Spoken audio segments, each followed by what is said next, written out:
Buenas tardes, mi nombre es Ignacio Río, estudiante de la carrera de Psicología en la Universidad de UNIAC, y ahora paso a presentarles mi mapa conceptual de la asignatura de Fundamentos de Estadística.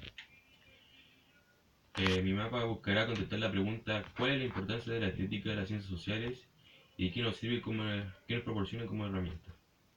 Primero quisiera definir qué es la estadística. Es una ciencia o disciplina que estudia cómo debe emplearse la información y cómo dar una guía de acción en situaciones prácticas que entrañan incertidumbre, que se ocupa de los métodos y procedimientos para recoger y clasificar, resumir hallando regularidades y posterior a eso analizar los datos. Podemos decir que es una herramienta que nos ayuda para la toma de decisiones.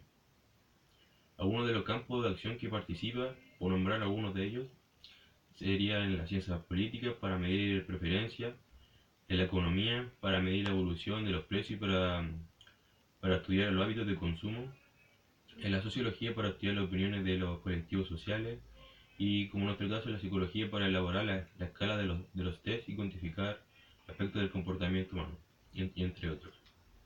En cuanto a su relación con las ciencias sociales, podemos decir que nos permite entender los comportamientos y procesos y los fenómenos individuales y sociales, con la particularidad de tomar distancia de aquello que se estudia, en donde no analiza individuos en forma aislada, sino que lo hace en forma agregada, pudiendo ser grupo de personas de determinada edad, clase social, hábito, nivel de educación, patologías, entre otras. Hace comparación y busca similitudes y diferencias.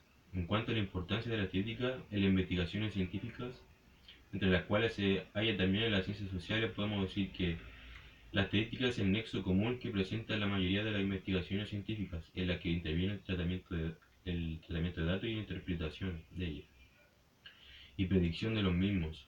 El estudio estadístico cobra una especial importancia cuando realizamos investigaciones, donde una mala interpretación de los datos puede provocar consecuencias nefastas para una investigación. Ya entendida la importancia de las ciencias sociales, pasamos a ver tipos de estadística.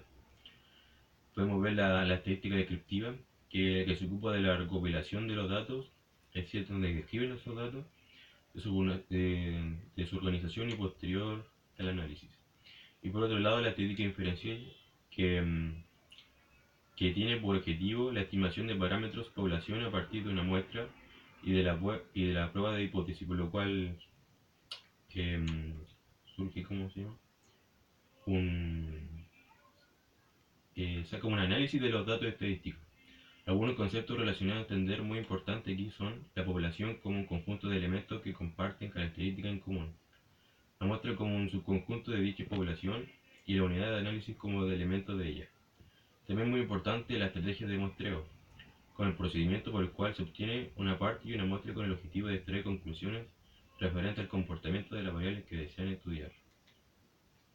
Pasando a lo que es la recolección de datos, esta debe llevarse a cabo de instrumentos adecuados para ellos, en donde las propiedades psicométricas de validez y confiabilidad de instrumentos son muy importantes para asegurar como son los sondeos y como los idóneos. Una vez recolectados los datos, debemos reportarlos de una forma eficiente y ordenada. Para ello, las tablas y gráficos son herramientas esenciales que completan el aporte escrito de los resultados. Una vez que hemos recolectado los datos y organizado de distintas formas, surge la necesidad de resumir la información, la que puede resumirse en medidas de posición que describen entre qué valores se distribuyen las observaciones.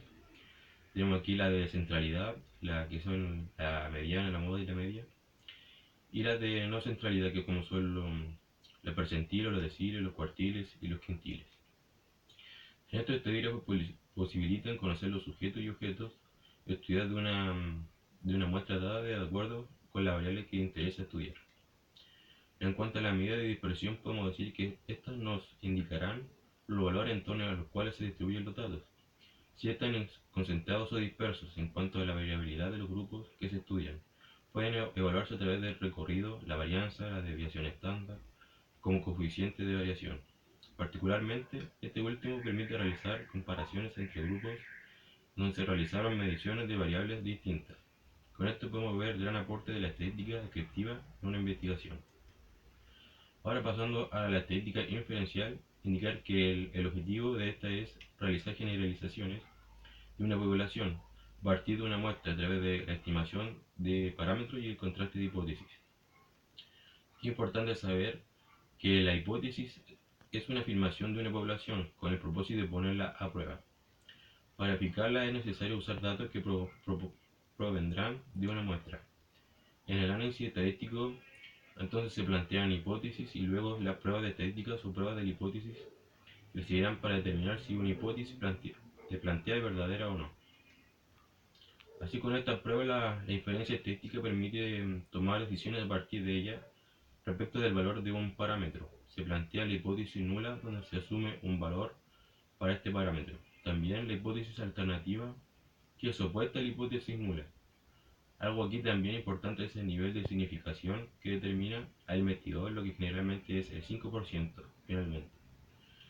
Se decide si se rechaza o no la hipótesis nula de acuerdo con el estadístico de contraste, su comparación con la región crítica. Las pruebas aquí a usar son las pruebas para comparar dos o más grupos. Es más eficiente utilizar ANOVA. Entonces, como resumen, tenemos pruebas de hipótesis paramétricas, cuyo objetivo es estimar los parámetros de las poblaciones como de media, diferencia de medias, proporciones, etc. Con pruebas de Death Student y correlación de Pearson. Y las no paramétricas, que estudian otros modelos estadísticos donde la distribución no se ajusta a lo que se conoce como criterios paramétricos. Es decir, cuando la distribución no es normal. Tenemos aquí pruebas como las que vimos de correlación de Spearman y chi cuadrado, coeficiente de Kendall. En cuanto a las pruebas de asociación, decir que permitirán conocer que la relación de ciertas series de datos y evaluar si esta asociación es estadísticamente significativa. Estaría pruebas de análisis de regresión y correlación lineal. Para finalizar, decir que todo esto visto en esta asignatura nos permitió reconocer la importancia de la estadística como herramienta y en donde en su estudio y aplicación sin duda es vital para lo que generalmente busca una investigación. La toma de decisiones, bueno, y la toma de decisiones de la investigación. Bueno, esto ha sido mi mapa conceptual.